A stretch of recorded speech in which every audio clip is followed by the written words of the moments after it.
Je pense que vous avez tous vu la vidéo un petit peu polémique de Tony Calvici qui dit que les femmes noires, elles ne pensent qu'à l'argent, elles ne vivent que pour l'argent et qui plaignait les hommes noirs et que lui-même ne sortirait jamais avec une noire parce qu'elle ne pense qu'au fric. Déjà, ce genre de discours m'énerve au possible, d'autant plus que cette personne, c'est quelqu'un que j'apprécie, parce que c'est quand même quelqu'un avec qui je suis monté en live, quelqu'un avec qui on a discuté en message privé, etc. On a bien rigolé ensemble, mais ça, je peux pas laisser passer ça. Je fais pas cette vidéo-là pour le défendre ni pour l'abattre et je vais pas appuyer où ça fait mal, tout simplement parce que c'est pas la seule personne à penser ce genre de choses en 2025 et dans la société, il y en a énormément qui pensent que la femme noire ne pense qu'à l'argent.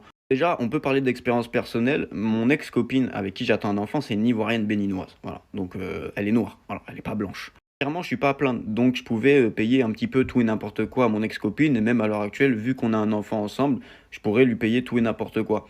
Sauf qu'elle a toujours refusé catégoriquement que je lui paye tout et n'importe quoi. Évidemment, dans la vie de tous les jours, je faisais toujours en sorte de payer plus qu'elle. Voilà, parce que pour moi, c'est comme ça que ça doit fonctionner. Sauf qu'elle aimait pas trop ça. Et quand on partait en vacances, j'étais obligé de lui mentir sur les prix des Airbnb que je prenais pour qu'elle m'envoie moins, pour que je paye plus.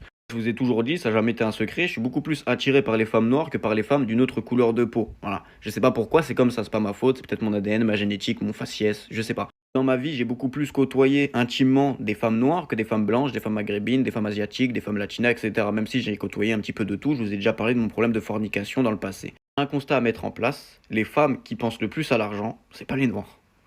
C'est pas les noirs. Les femmes pour lesquelles j'ai le plus dépensé, c'est pas des noirs. C'est pas des noirs. Moi, je vais pas commencer à faire le jeu de c'est telle couleur ou telle ethnie ou telle culture qui demande plus ou moins d'argent parce que tout simplement, c'est pas une question de culture ou de coutume, c'est une question d'éducation.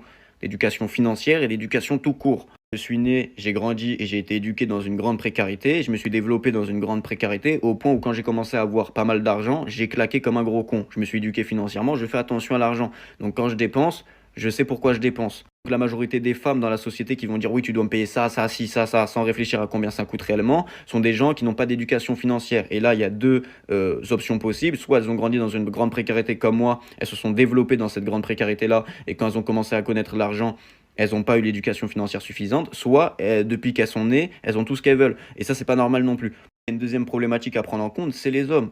C'est les hommes. Moi, je vais dire un truc par rapport à la communauté masculine noire française. Pour beaucoup, malheureusement, parce que j'ai énormément de collègues noirs aussi, vous avez la fâcheuse habitude de rabaisser vos sœurs.